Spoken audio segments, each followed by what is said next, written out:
right, we are back on it.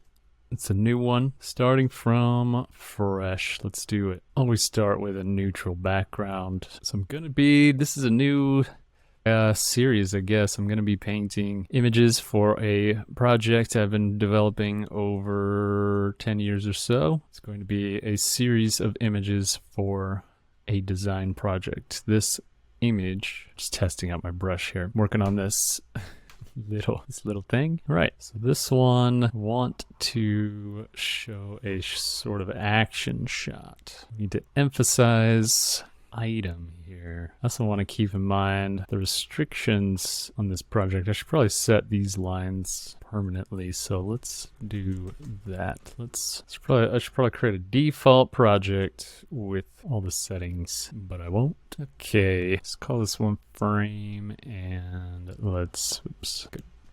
So I want this to be an action shot. I don't have any reference images. Once I know what this is going to look like, once I know what I might want for this, I can actually find some references. So I'm just going to play with some ideas. Might have this one more of a landscape shot. Boom, something like that. Need more of this composition. Maybe it's going to do this composition. So we got this person moving over here. Maybe make this more of an action. Got two screens up. This one over here shows true colors.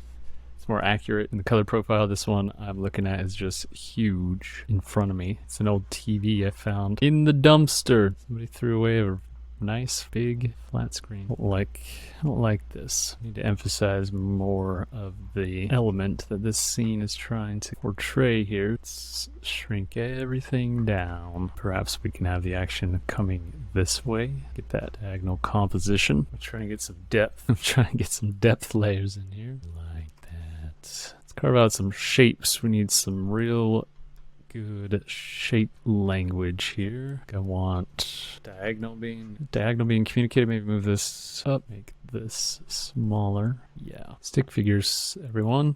Stick figures. Don't need anything else. Stick figures and blobs. That's how you draw people. Done. I need this. I need this to be different. Some more shape. Nice. Let's check my rule of thirds. Let's draw a thirds grid on here. Let's do some art math. Ready? So let's draw a line corner to corner both ways. This gives us a center point. From the center point, you can cut your canvas in half, vertically and horizontally. Let's draw some more straight lines. Top of that vertical down to the corner. Same thing, corner to the top of that vertical.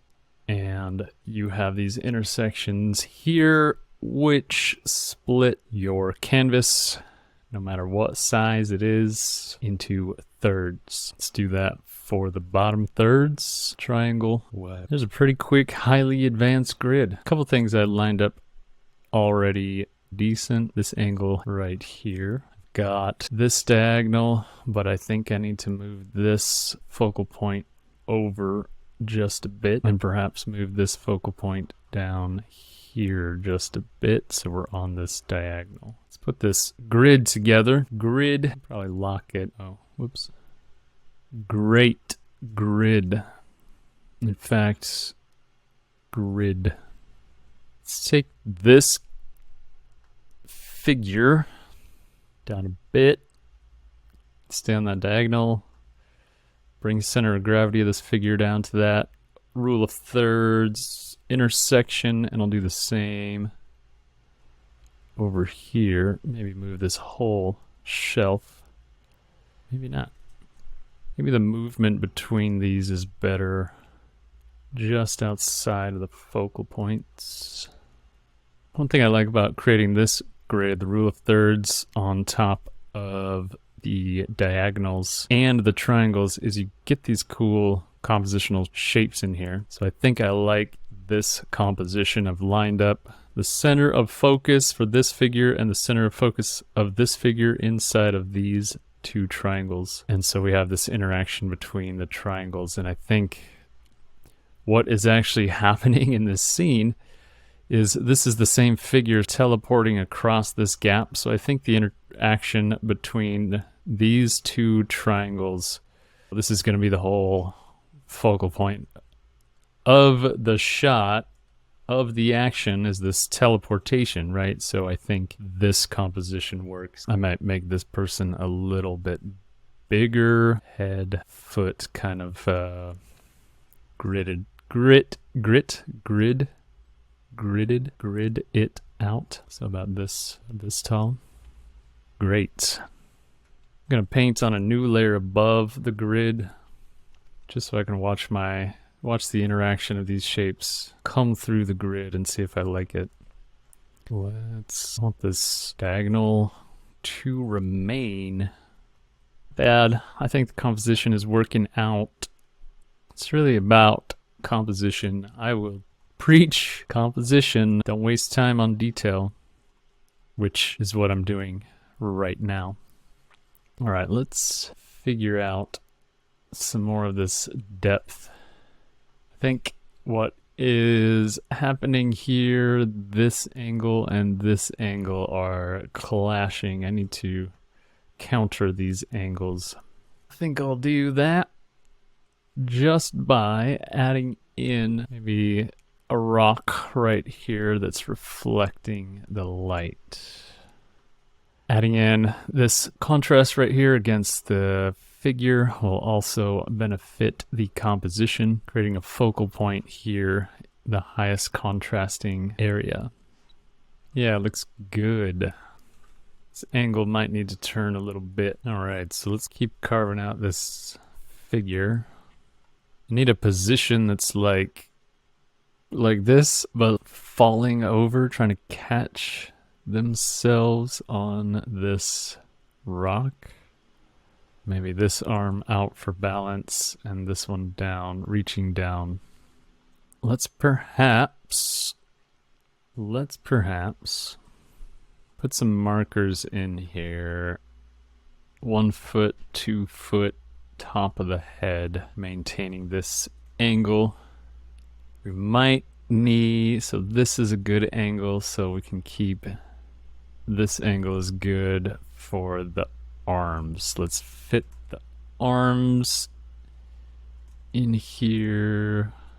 Just drawing a parallel line to this angle. We've got the overall stature and pose following this angle. We've got the lower body following this angle. Thighs and hips.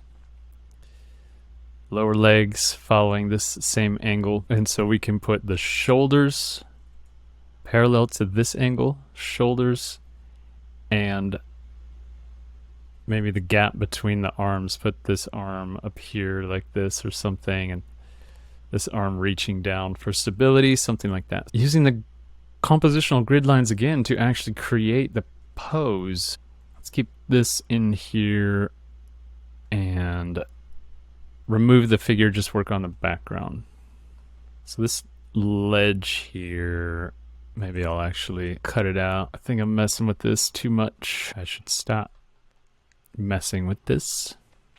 You might be able to see what this is turning into, sort of a canyon scene. If you can't tell that, that's fine. Composition first. Composition first. Just flushing out this background so that I can make sense of what I'm doing a little bit. Yeah. Let's flip it. Let's flip it. Let's see. All right. Very nice. I think this angle right here needs to be fixed a little bit. We got this curve happening. I'm not sure if I like that curve. Might want to push these upper bits. Let's take a step back. Not bad. It's coming out. I need to fix this ridge here, fix this ridge here. I think I'll just make some notes, as it were. I want to carve this one back. Oh, that's probably pretty good. Let me do this. Let me do this on a new layer. Yeah. This one needs to angle this way, then this way, maybe? Maybe not, but it definitely needs to angle up and jut out. Staying pretty zoomed out. Let me carve out that space and see. Yeah, yes, and now we're getting this nice rhythm right here. We got angle like that and this nice rhythm, but I think this angle needs to change. Either this whole area needs to move over just a bit, this needs to move over just a bit, close up this space over here, or this needs to move. Let's see where, yeah, maybe I can just bring this ledge in like that. We need to distinguish a depth layer right here. And then this layer, there we go. That's nice. That's nice. That's nice, but let's move it up this little bump. There we go. So let's do a little before and after. Yeah, a lot more dynamic angles. Should be a treacherous canyon. All right, I'm gonna copy this layer. I'm gonna merge these here, flip it, and yes, indeed, we need to move this top part over. So I will make a copy there, and yeah, get these curves in here too for more like wavy strata in the rocks. That's great. Excellent. Yeah. Yeah. Bring this one out a little bit. Get some shape into this actual. All right, so for this lower canyon area, we got to add some dark. So I think we'll do some overall lighting stuff.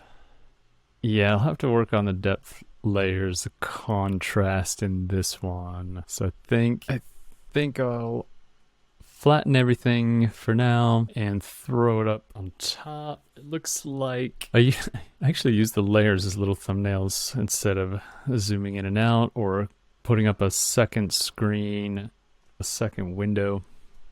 And look at the thumbnail so I can see that we need some contrast right in here. Maybe some reflections on the rock. I think we need the layer behind should be lighter. I was trying this out, but I think we need some lightness up in here. That looks pretty okay, so maybe I'll end it with that just being pretty okay. Yeah, something like that. I might get rid of this arch. Okay, I'll call it right there. If you made it through this video, thanks for watching. I'm going to continue on with this entire series, painting out pieces of this project. Keep it going. And I'm going to be painting anyway, so I might as well record it, and you can watch the things that I do, maybe pick up some tricks. So I will see you in the next one.